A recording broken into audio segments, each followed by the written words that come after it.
Hei, apa kabar? Dimanapun kamu berada, semoga segala sesuatu dan usahamu dilancarkan. Kata dua Rise of the King, film yang menceritakan kelompok gangster penguasa daerah yang disebut Benteng Utara. Ren akhirnya menggantikan bosnya sebagai kepala Benteng Utara setelah kematian bosnya di film Gatau 1. Saat di masa kekuasaannya, datanglah seorang sahabat lama. Jian datang dengan gengnya sendiri untuk membuat sebuah bisnis. Itu menyebabkan ketegangan mereka berdua. Sekarang mantan sahabat telah menjadi musuh. Belum juga ditambah masalah internal di dalam kelompok Ren.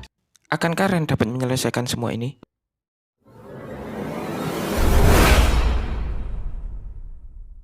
Di awal film, sekelompok orang terlihat menyandera pria berkepala botak. Mereka adalah anak buah Ren. Tidak lama Ren datang dan langsung menembak kaki pria botak itu. Saat akan mengeksekusi, lalu ada sebuah telepon untuk Ren. Pesan dari telepon itu mengatakan, jangan sakiti pria botak. Ayah pria botak adalah sahabatku. Saat Ren berbicara di telepon, pria botak itu mengatakan sesuatu yang membuat Ren marah dan hampir menghabisi pria botak itu.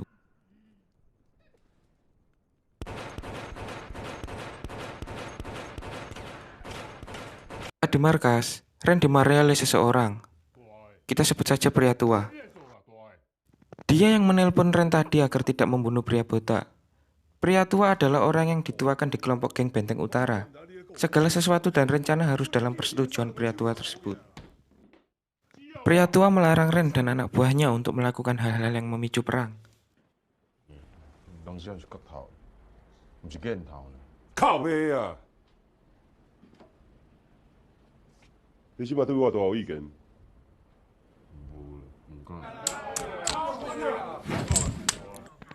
Saat bermain domino, Bixi datang. Dia mengatakan, aku sudah mendengar apa yang terjadi di kota utara. Ketua tidak senang dengan itu. Lalu Ren memberikan uang kepada Bixi. Masalah selesai.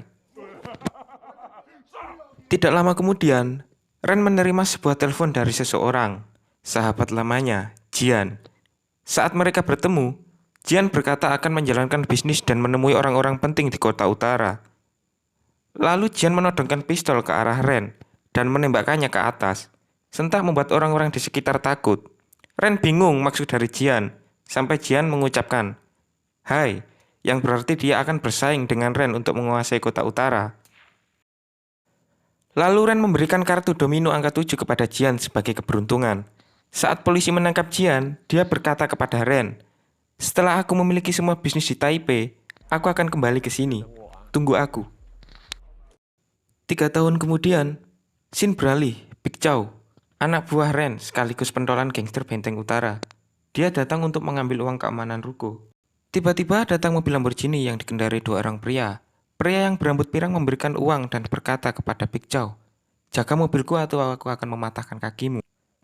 Big Chow bingung kepada pria itu dan menanyakan pada pelayan. Kata pelayan, mereka orang bisnis farma, mereka sangat kaya. Lalu datang beberapa orang menodongkan senjata dan menyuruh Big Chow pergi.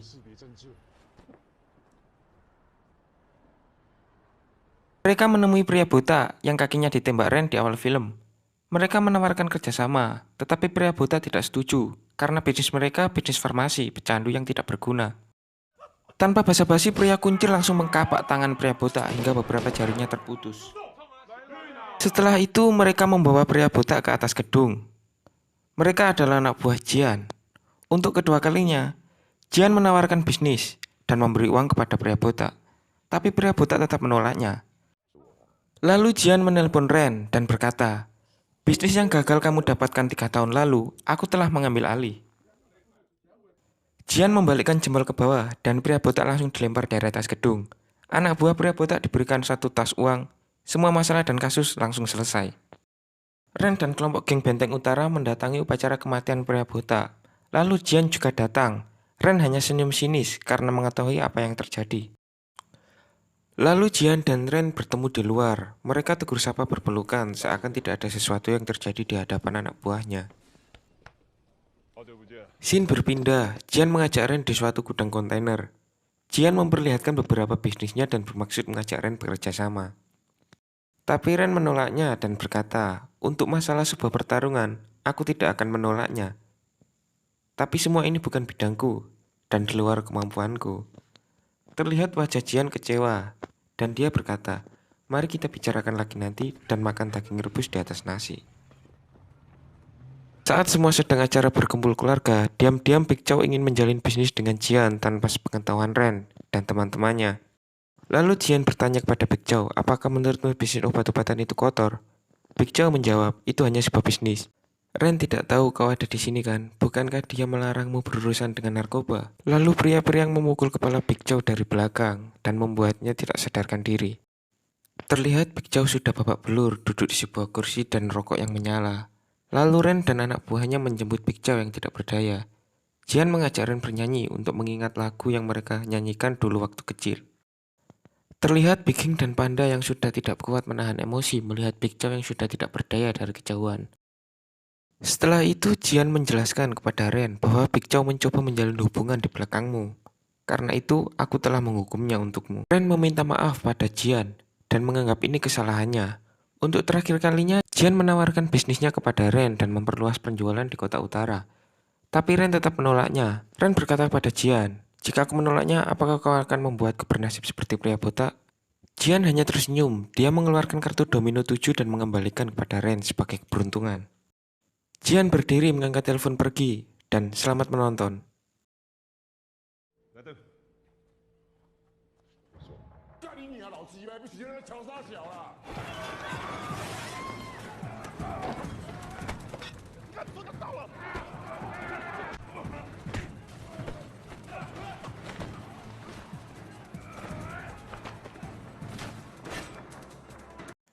Bantuan datang dari Po dan kawan-kawan. Big King menyuruh Ren pergi dari tempat itu. Pria pirang mengambil pistol untuk ditembakkan kepada Ren. Big Chow yang merasa bersalah menghadang tembakan dari pria pirang dan membuatnya terbunuh di tempat.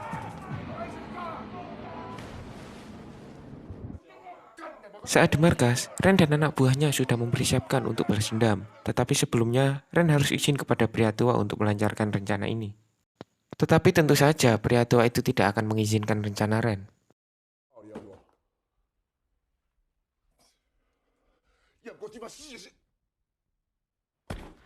Karena kematian Big Chow, Big King, Po, dan Panda berniat membalaskan dendam kematian Big Chow tanpa sepengetahuan bosnya.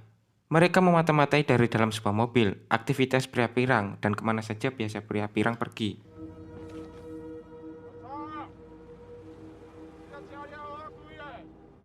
Hari demi hari mereka menunggu, sampai akhirnya Po saat sedang berjaga melihat pria pirang datang ke sebuah klub malam. Po segera memberitahu teman-temannya karena target yang mereka tunggu sudah terlihat.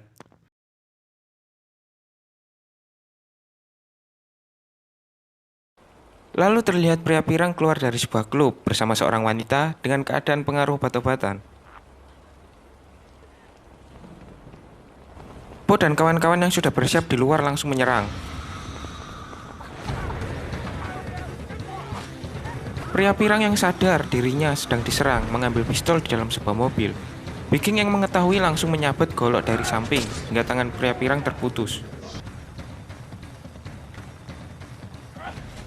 Dari arah belakang, Panda langsung menusuknya dan menendangnya hingga pria pirang terjatuh.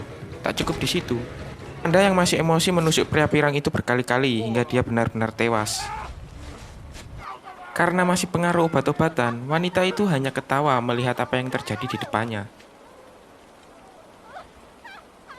Saat mereka sedang makan, tiba-tiba Ren datang. Dia marah kepada Big King.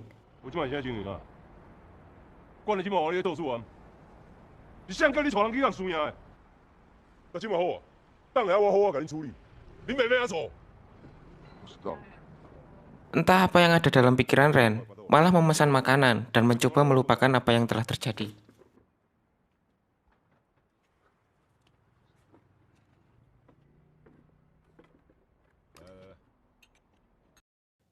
Setelah kematian pria pirang, konflik antara kedua kelompok ini semakin memanas.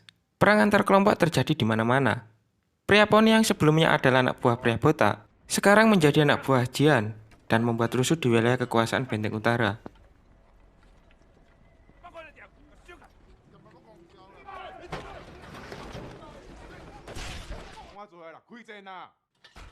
Akhirnya kedua kelompok ini pun saling membalas serangan.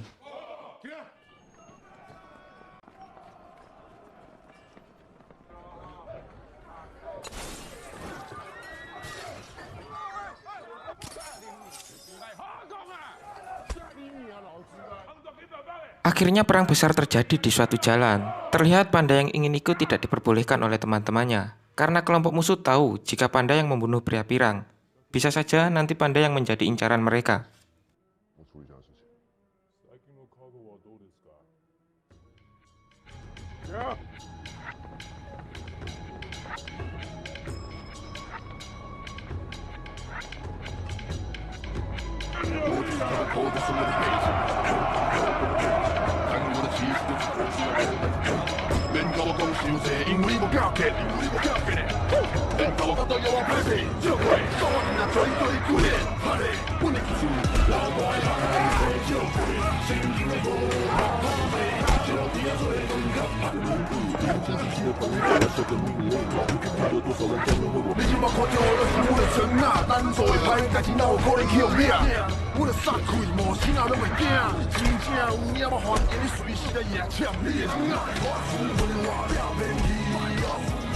Dan akhirnya mereka semua ditangkap polisi.